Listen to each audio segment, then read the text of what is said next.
K Lokessen, chieftain of the Satanic Order of Wyrd. And welcome to Sermon number 1, The Trickster.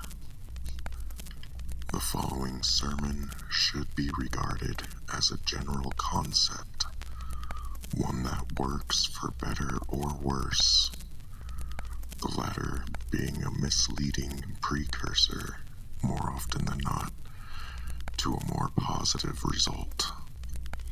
And although this is, as I stated, a generalized concept, it's hit or miss on whether the general public is aware in a more complete or learned sense.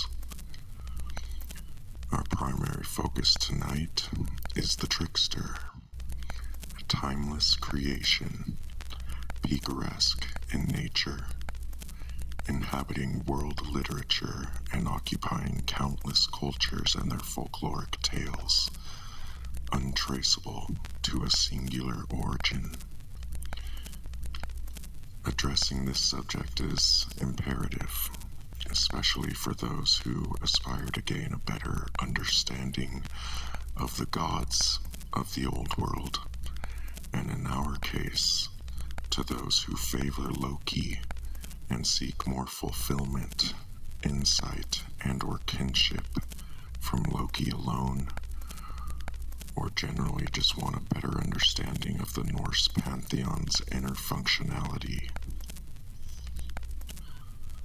Solve et coagula. This is a Latin term. You may have heard it.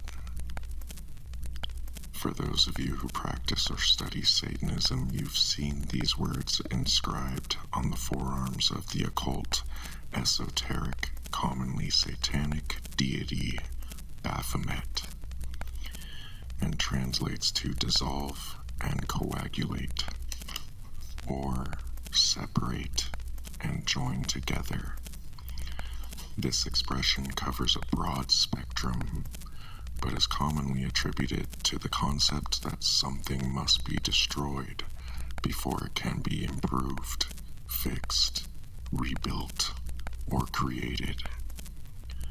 This, in essence, is the chief role of the Trickster, challenging the status quo, non-conforming, agent of chaos, ruler of deception, simultaneously the crosser, creator, and relicator of boundaries. Boundaries not only physical or moral, but conceptual as well, thwarting our attempts to label and or confine him to any sort of organized construct or genre. These characteristics and more teach us lessons about ourselves and our universe, ever-changing lessons that strengthen our resolve and demand our respect, yet humble us as we come to a simple and profound truth, that there are very little constants in life and death, but we can rest assured that chaos is one of those constants, and its agent, the Trickster, will always be one step ahead. Why? Why is the Trickster always one step ahead of us?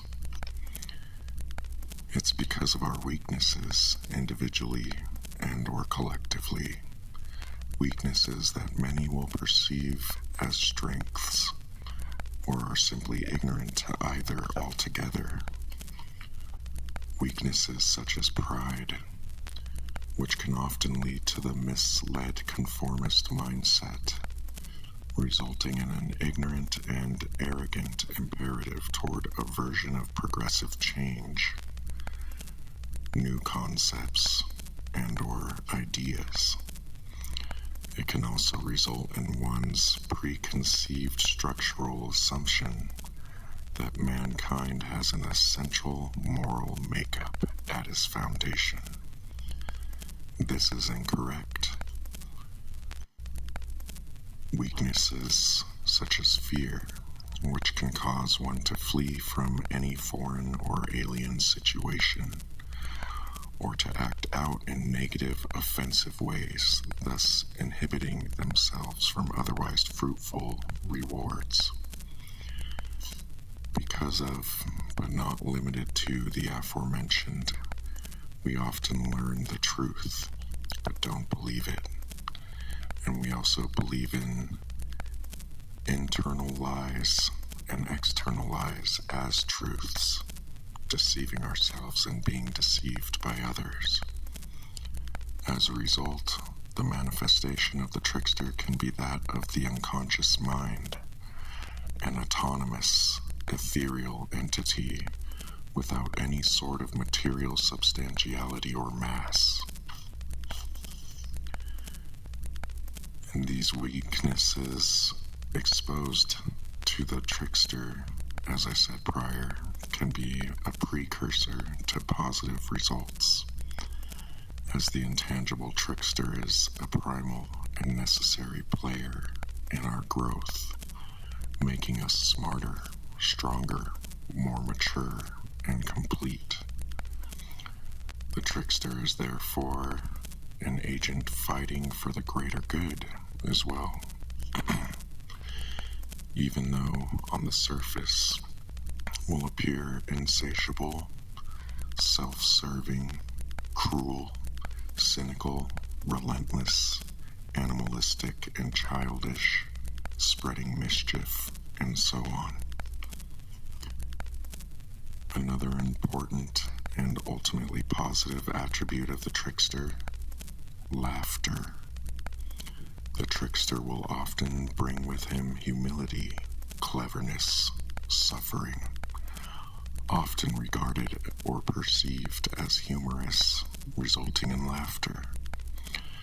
And a byproduct of this is a transformation that breaks down the walls of our pride or our egos and sheds the old, dead skin that was suffocated and tainted by our personas, our pain caused by society and government or authority, boredom, conformity, law, and so on. The trickster also reminds us that we have the power to improvise and change destiny, just as Orlog can manipulate Wyrd.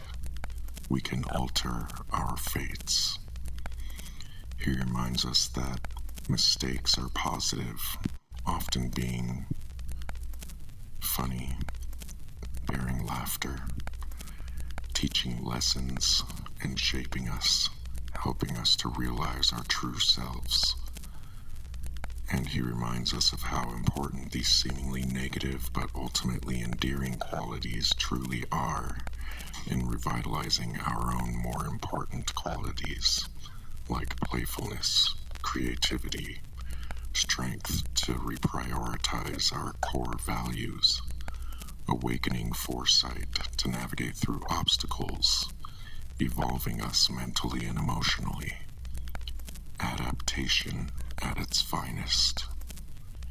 He reminds us how important it is to question authority and the laws and restrictions imposed on us, enlightening us individually and collectively by bringing to light our own shortcomings and/or folly. If the essence of life itself is the duality of order and chaos, the trickster is at the heart, orchestrating the force of it all, yet inflicting destruction and torment, and causing rebirth and transformation to all. One could say that knowing this means the recognition that order is nothing but a mere illusion. But that's neither here nor there, or is here and there simultaneously. Regardless, without the trickster, agent of chaos, culture is lost, systems broken, unity mundane or unstable. Old declarations and laws wouldn't die, and no new values would take their place. However tricky or deceptive he may be, the trickster's skill exceeds even his own consciousness, giving birth to an endless cycle of being a victor and a victim. He is neither good nor evil, and both at the same time, playful and a threat, amoral and immoral, a paradox and its shift. He is the fox, the spider. He is Prometheus. He is Hermes, Dionysus, Lisa, and Pan. He is Samael. He is Coyote. He is Iktomi. He is Honest John Foulfellow. He is Psychopomp. He is Protector and Destroyer, a mirror. He is Primordial, Pagan, Antiquity. He is God, man, animal. He is earthen and cosmic, inferior and superior. He is immortal. He is our savior. He is a shapeshifter. He is alchemical. He's the philosopher's stone. He is blasphemer, the golden ratio, Metatron, solstice, equinox, imagination, liberator, and above all else, in accordance with the Satanic Order of Wyrd, our beloved Satan Loki. Hagel Satanin Loke. Thank you for listening. Like and subscribe if you like our video.